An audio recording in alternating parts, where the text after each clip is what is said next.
no, Cookie, I'm not going to buy you a piece of Donald Trump's suit for Christmas. You'll get what you always get for Christmas. Nothing. Oh, hey, everybody. Welcome to JL's Book Club, where we don't talk about Fight Club because I didn't read Fight Club. This month, in the spirit of the holidays, I'm delivering you 2 book reviews, as promised last month. But before that, we have a beverage sponsor of the month, as always. And this month, it's almond milk with vanilla, because sometimes plain old almond milk just isn't good enough for your significant other. Almond milk with vanilla. Now, 2 book reviews this month, and they're sort of companion books, because that's what I do. I weave tapestries of genius on these book reviews. All 19 of you who watched last month's know that. But the first book is a biography that I eagerly anticipated. It's called Romney, A Reckoning. And that's not, that easily could be a Mormon's full name. Hi, this is Romney, A Reckoning. Okay, that's a weird enough name. That sounds pretty Latter-day Sainty. But actually, it's Romney is his name, A Reckoning is the subtitle. And it's by McKay Coppins, who also, you could probably guess, is a Latter-day Saint with that name.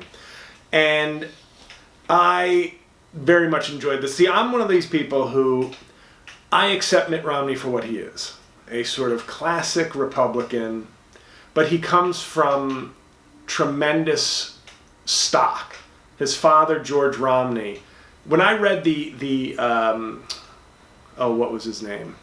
Rick Perlstein, Quadrology, about the rise of the Reagan movement. Nixonland, which was the most critically acclaimed of the 4 books in the Quadrology, had a discussion of George Romney, who was a viable presidential candidate in the 60s, but oh no, he had 3 flaws against him. 1, he was a Latter-day Saint. 2, he was very pro-civil rights, like aggressively civil. Like he would be, if he were a politician today, forget the 1960s, if George Romney were a politician today, he'd be written off as a woke, pandering liberal. And he was a Republican governor in Michigan. And the 3rd was his transformation on the issue of Vietnam. He was a Vietnam supporter early on because he just felt like it was his duty to the country and the troops to support them. And once he visited Vietnam, he came back and said basically, we were brainwashed by the generals. It is not going well. And the usage of the term brainwashed, in light of like the Manchurian Candidate and whatnot, basically sunk his political future.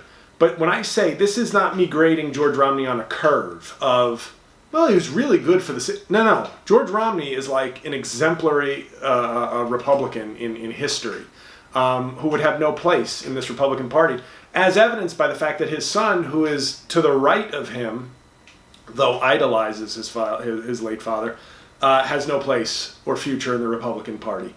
So I am somebody who has always been intrigued by Romney, understanding he is a classic Republican, but that he is also somebody who seems to be of genuine integrity and morals, and not the sort of faux piety that a lot of the Republicans demonstrate. And given that he was the only Republican to vote to remove Trump after the Ukraine impeachment, and then was only one of 7 Republicans to vote to remove him after the January 6th impeachment, I thought, all things aside, this is somebody who we should want in politics. This is the kind of character that we would want in a good Republican Party. Whether or not you agree with his policies, this is somebody who is a decent person, a smart person. So, that said, a lot of people will say disparaging things about him, like, oh, he showed who he truly is. But in this day and age, and I make my Game of Thrones reference all the time, when you're dealing with the White Walkers, there's 2 sides. Good and bad. And he is firmly on the good side in terms of the assault on democracy in this country. So I bought the book, and I'm going to read just a couple of quick passages because I felt early in the book, page 7, okay, is where all these nice things I've just said about Mitt Romney, they almost came undone on the 7th page of the book, okay?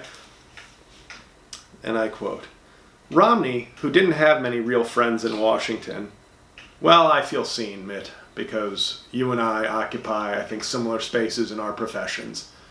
Call me the Mitt Romney of comedy from this point on. ate dinner there most nights, speaking of his home in Washington, ate dinner there most nights alone, watching Ted Lasso or Better Call Saul as he leafed through briefing materials. On the day of my first visit, he showed me his freezer, which was full of salmon fillets that had been given to him by Lisa Murkowski, the senator from Alaska. He didn't especially like salmon, but found that if he put them on hamburger buns and smothered them in ketchup, they made for serviceable meals. I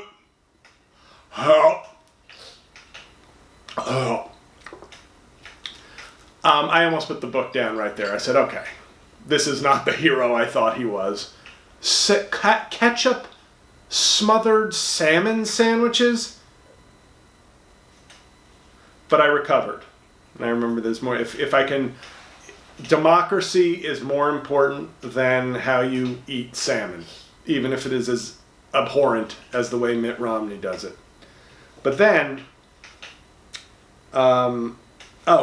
this is not so much a passage, but I highlighted this because one of the things I'm on the lookout for when I read a biography is any hints that an author might be biased or that they might have kind of fallen in love with the subject of their book. When I read some of Ron Chernow's biographies, which are fantastic, Hamilton, Washington, most recently Ulysses S. Grant, you enjoy them so much, but you're like, wow, there's really nothing bad about any of these people, is there? And you go, well, that can't be. So I feel like sometimes writers tend to fall in love with their subjects a little bit. Maybe it's a natural thing of researching and looking at somebody for years. But he refers to Orrin Hatch, who was the late senator from Utah. And this is more about the author, but he says, for all his admirable qualities, Hatch was a vain man and bristled against the perception that he was being pushed off the stage, because Hatch had sort of recruited Mitt Romney to be his replacement in the Senate as he mulled retirement. But then, next paragraph, he also had Trump in his ear. Hatch was one of the president's most enthusiastic allies in the Senate, and Trump didn't want to lose him. Now, I only highlight that because on the same page, I'm getting all the admirable qualities of Orrin Hatch. And yes, he was like best friends with Ted Kennedy. That's often hailed as an example of, look, differing vehemently on policy, but able to come together as people. But to me, it's like, if you can put on the same page all his admirable qualities, by the way, he was sucking off Trump day and night. I feel like that's a real strong, non-admirable quality. Now, I only say that because that, in my mind, made me think, okay, is McKay Coppins sort of in the bag for his fellow Latter-day Saints, and the most prominent and noble of them being Mitt Romney? But I felt like, other than that passage, I felt like the book felt very even-handed about Romney. And Romney, from all that I read, was very open, just gave the author his journals and his very candid interviews that sometimes made him look... And it felt like there was some pushback and some real examination by the author of Romney. But overall, while indicating my own biases and trying to see if the author had any, I very much enjoyed this book. I think it is an important biography for this time, because we may look back at somebody like Mitt Romney, hopefully not, but we may look back at somebody like Mitt Romney and say, oh, he was one of the last good ones. And I mean that. You look at how enthralled this party is to Trump. I hope this book doesn't stand as like a last of the Mohicans for Republicans with ethics. But it might. It might, because Trump is just Magua up there killing everybody. Great song, though. I could probably be swayed to be a Trump fan if he just walked in to the Last of the Mohicans score. That would really prime me to be supportive. I wouldn't, but I'm just saying. Maybe some of these wishy-washy people might side with Trump if he came out to the Last of the Mohicans music. But my point is, I think it's a really good book, and I think history may view Romney as a very pivotal figure, and his dad was a truly great Republican. So I would recommend it. It's Christmas time. Okay, get your favorite Latter-day Saint a copy of Romney: A Reckoning by McKay Coppins. And like I said, those are not just two names of Mormons. Those are actually a book title and a Mormon name. So the reason that is sort of a companion book is the second book I read is called Tyranny of the Minority by Stephen Levitsky and Daniel Ziblatt. Wasn't Ziblatt a rapper in the 90s? Functified? Ziblatt? Oh, that was Debrat. I'm getting a shake of the head from my cinematographer. Cookie. Really? Cookie just farted, guys. Just to show you. Cookie is, as we all know, was abandoned in a trailer park in Kentucky, and I think books offend her culture, if you know what I mean. So she farted. She's trying to ruin this one. You can't stop learning, Cookie, okay? Now you're definitely not getting that Trump garment for Christmas. Now, they wrote a book called How Democracies Die in 2018, which I read after it was recommended by like half a dozen New York Times columnists throughout their columns, and I loved it. Because it was a type of book that was written, they had done most of their research and writing before Trump became president. So it wasn't just some like, hey, we've looked at the Trump situation and we've adapted a book to be the perfect antidote to him, so we'll sell a bunch of copies. It was kind of a slow burn that came to a lot of people's attention. So I don't think it was written specifically and solely with Trump in mind, which lent it more credence that it wasn't like, hey, this was kind of an independent discussion and study that happens to fit the disaster that is the MAGA movement. I loved that book, and I said, let me get Tyranny of the Minority. Okay. Now, Tyranny of the Minority, I couldn't find, I honestly had thought of a couple of passages to share, but I couldn't find them when I was reviewing it for this review.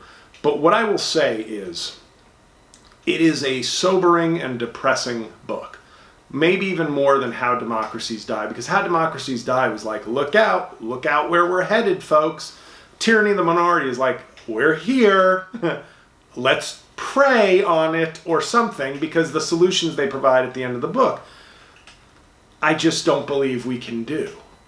They are good solutions, because this, okay, let me try to give you a broad, this is also a book where early on, they provide examples of different countries in different times that felt a little too cookie cutter perfect, like, oh, in Spain in the 40s, in Germany in the 10s, and by the way, for longtime watchers of my book reviews, Wilmington's Lie, which several of you bought after I reviewed it, which is like essential reading, a Pulitzer Prize winner from a few years ago. There's an entire chapter dedicated to the Wilmington coup of 1898. So that is like, the more I read, that is becoming one of those like humongously monumental events in this country that until a couple of years ago had no idea about. But in the book, they sort of detail all these ways that the title refers to Tyranny of the Minority, where their philosophy, the writer's philosophy, is basically, and I think it's one supported by history, which is majority rule should rule in a democracy. But minority rights should be protected, and they say in two key areas. Civil liberties, whether that be speech, religious practice, etc., and like individual liberties. That's where if the population has a good example, if the majority thinks that black people shouldn't be allowed to use the same facilities as white people, well, that's where you want the courts and the law to protect those rights. And the other is in democracy itself, voting, representation.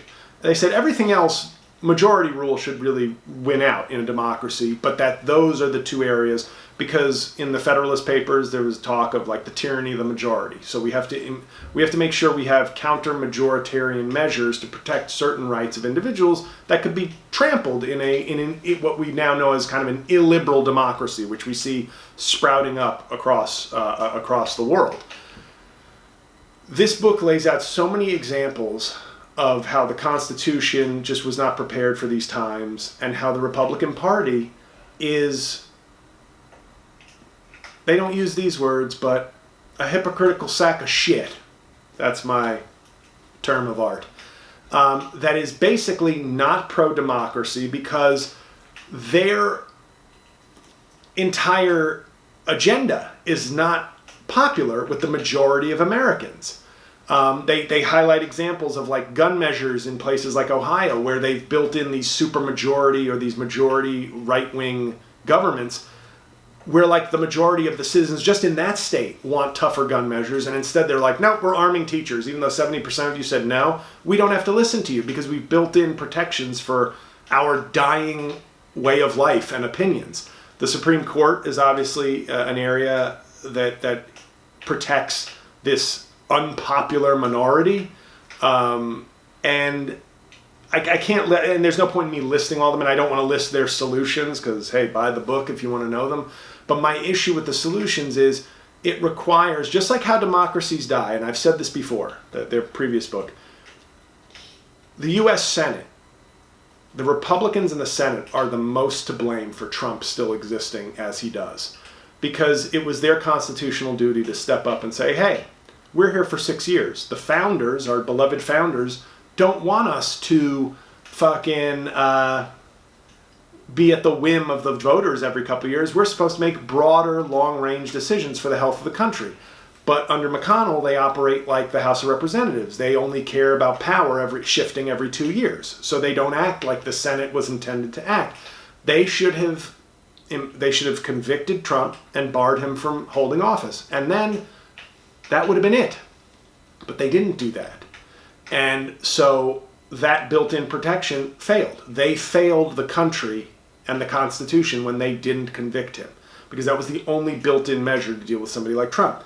Now, when you look at the Republican Party now, democracy means the end of them as they know it.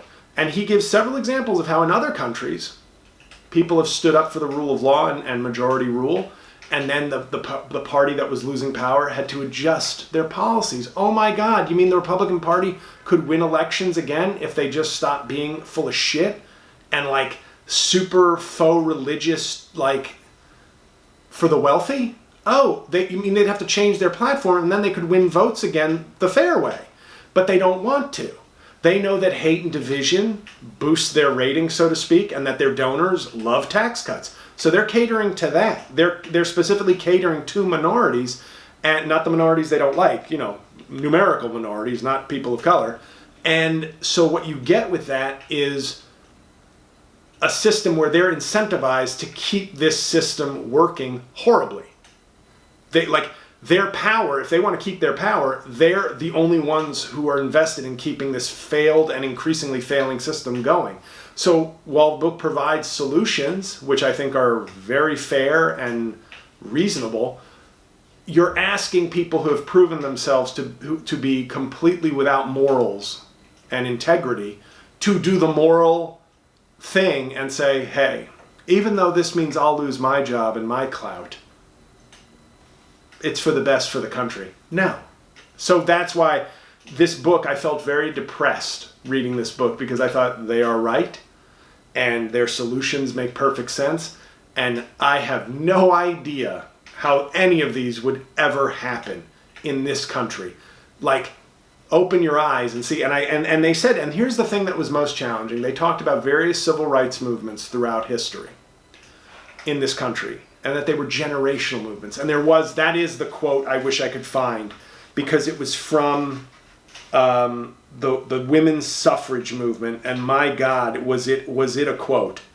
It was bars, but if I could find it really quickly, oh man, it was so good. I'm sorry, I'm not gonna look for it much longer. Found it. This is from Carrie Chapman Catt, president of the National American Women's Suffrage Association, and the founder of the League of Women Voters, and chief architect of the 19th Amendment, women voting. To get the word male in effect out of the Constitution cost the women of the country 52 years of pauseless campaign. During that time, they were forced to conduct 56 campaigns of referenda to male voters, 480 campaigns to urge legislatures to submit suffrage amendments to voters, 47 campaigns to induce state constitutional conventions to write women's suffrage into state constitutions, 277 campaigns to persuade state party conventions to include women's suffrage planks, 30 campaigns to urge presidential party conventions to adopt women's suffrage planks in party platforms, and 19 campaigns with 19 successive Congresses. Hundreds of women gave the accumulated possibilities of an entire lifetime. Thousands gave years of their lives. Hundreds of thousands gave constant interest and such aid as they could. It was a continuous, seemingly endless chain of activity. Young suffragists who helped forge the last links of that chain were not born when it began. Old suffragists who forged the first links were dead when it ended. Woo! Now that, and if you look at the pro-life movement, and this is where it's instructive, that is the energy that they brought to getting rid of Roe v. Wade. A half a century of committed, you can dislike it or disagree, but a half a century of committed activism to bring that result around. Now, some of that activism was based on utilizing counter-majoritarian institutions in this country. So it was not the will of the people, but it was the will. Now imagine if the majority kept that energy to preserve and expand democracy. Imagine if the majority of people had the same energy as the pro-life people to push forward an agenda that the majority of the country actually wants. But it will take that kind of commitment, decades, consistent pressure. And that's the one thing that I found interesting about the book, that like, well, if we can find that level of collective commitment, then maybe some of these changes can come true. We can get rid of some things in the Constitution. We can change term limits for judges, etc. But as our country looks now, a TikTok nation who's okay with Trump coming back to power, that doesn't sound like a nation of people committed to a decades-long struggle to expand rights. So that's my pessimism. But both books, I obviously recommend both books I just reviewed, and How Democracies Die is also a pretty quick read. So yeah, stocking stuffers or menorah things or Kwanzaa bush items, whatever we do. Yeah, there's your recommendation. So, Merry Christmas, Happy New Year. I will see you guys in January with book reviews. And oh boy, we got 3 books in January. Pretty ambitious. But it's the month of Haitian independence. January 1st every year is Haitian Independence Day. So I thought, let's read some books about Haiti. So Haiti, The Aftershocks of History. I've had this for several years. We'll finally be reading it. Mountains Beyond Mountains, a book about Dr. Paul Farmer, which I've heard from my brother and others. The late Paul Farmer is an incredible book. And then Tanya W., longtime Patreon subscriber and fan, recommended this book almost 2 years ago, and we're finally going to start doing some fan recommendation reviews. Not too many, though. Don't get crazy, people. All Blood Runs Red. So these 3 books next month. Tanya, you're on notice. If I don't like it, you're getting all the literary smoke. But if I do like it, you will be given your literary flowers. So happy holidays, everybody. Thank you for being Patreon subscribers. Go tell a friend to join. And don't give these videos to freeloading people who don't subscribe. That's my Christmas wish. Okay, and remember, books, they're like documentaries for smart people.